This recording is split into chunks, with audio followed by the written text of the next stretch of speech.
tous, je vous retrouve aujourd'hui pour aborder un sujet qui est très important, celui de la dégustation du vin. Et nous allons en fait ensemble décrypter les étapes qui vont vous permettre d'analyser le vin avec tous les sens que l'on possède. Vous allez voir, c'est pas compliqué. Allez, suivez-moi.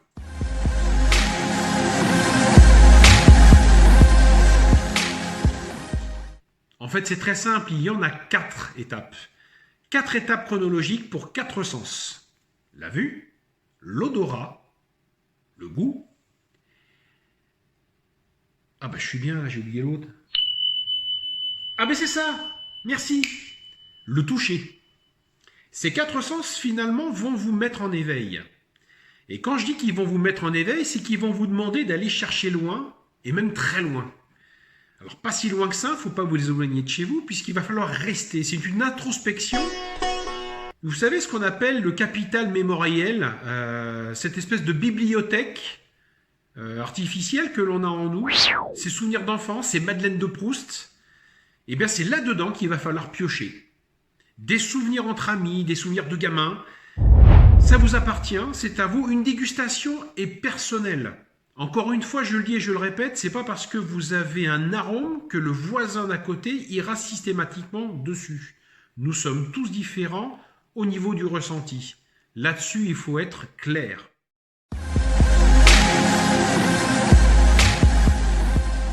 Mais certainement, en numéro 1, analyse visuelle. Vous allez déjà avoir une idée de la personnalité de votre vin, mais surtout de ses qualités. Un vin doit vous apporter de la brillance, des reflets, de l'éclat. On doit voir au travers de la robe. Ce qu'on appelle la robe, d'ailleurs, au passage, c'est ce que vous voyez là, la robe du vin. La deuxième phase, c'est de regarder s'il y a également des défauts. Et on les voit tout de suite. Des petits morceaux comme ça de bouchons qui peuvent flotter en suspens, quelques floculations, un vin trouble et opaque. Ça peut vous donner quelques indices. La deuxième étape, c'est l'olfaction. Et l'olfaction, on va la fragmenter en 2 parties. Un premier nez et un deuxième nez. Le premier nez, vous prenez votre verre et vous ne bougez toujours pas. Ce premier nez va vous apporter des indices sur l'identité du cépage, éventuellement du terroir, et peut-être aussi de l'âge. Vous avez 3 types d'arômes qui peuvent en émaner. Les arômes primaires, dits variétaux, les arômes secondaires, dits fermentaires, et les arômes tertiaires, dits d'élevage. Les arômes primaires et variétaux, eh ben c'est tout ce qui va sentir la fleur, le fruit, le végétal, de matière brute.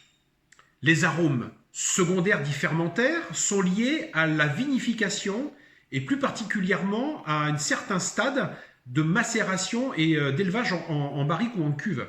Donc c'est-à-dire qu'on va aller sur des arômes qui peuvent être plus pâtissiers, qui vont avoir des notes un petit peu plus beurrées, voire levurées. Derrière, vous avez aussi la 3e catégorie, les arômes tertiaires, dits d'élevage. Et là, on va avoir des indices sur le nombre d'années que le vin a subi et passé dans ses barriques, dans des foudres, et puis de quelle manière la barrique a été toastée. La deuxième étape, c'est le deuxième nez. Le deuxième nez, c'est quand vous prenez votre verre et vous l'agitez tout doucement comme ça pour l'oxygéner. Et cette oxygénation va exacerber, va permettre aux arômes de se développer et d'aller plus loin. C'est-à-dire les arômes primaires, par exemple, vont avoir peut-être un petit peu plus, je dirais, de personnalité.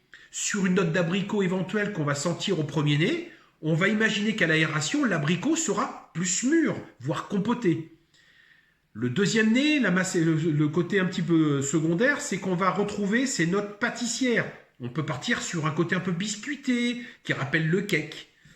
Et puis les arômes dits d'élevage, c'est en fait toutes ces notes qui vont se rapprocher des pointes vanillées, de torréfaction. Ça rappelle le caramel, ça rappelle justement tous ces passages et toutes ces années au contact du bois, ce bois qui a patiné votre vin et qui ne l'ont pas déséquilibré normalement.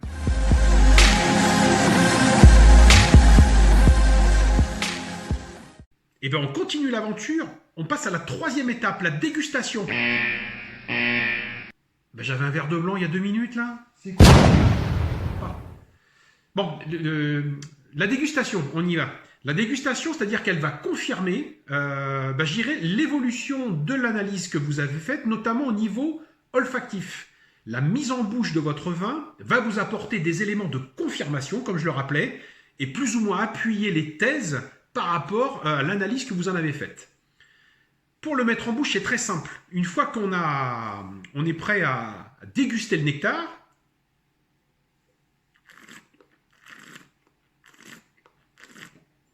on fait ce qu'on appelle un geste avec la langue. On va grumer, c'est-à-dire qu'on va faire rentrer de l'oxygène dans la bouche. On va réoxygéner le vin puisque là, il monte en température. C'est-à-dire que brutalement, on va avoir toute cette espèce d'émanation de chaleur et d'alcool due au fait qu'effectivement, on va passer d'une dégustation à 16-17 degrés à pratiquement 37.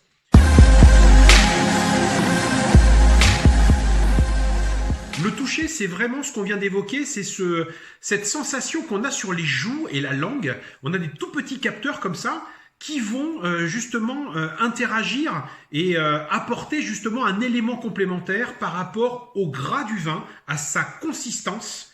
Et puis ça, en fait, ce toucher, il est important parce que c'est ce qui rend le vin encore meilleur. Une analyse, c'est jamais agréable à faire. Le toucher, finalement, c'est le quatrième sens qui est le plus abouti en termes de partage du vin entre potes. Très bon atelier, bonne soirée, je vous dis à très bientôt. Ciao.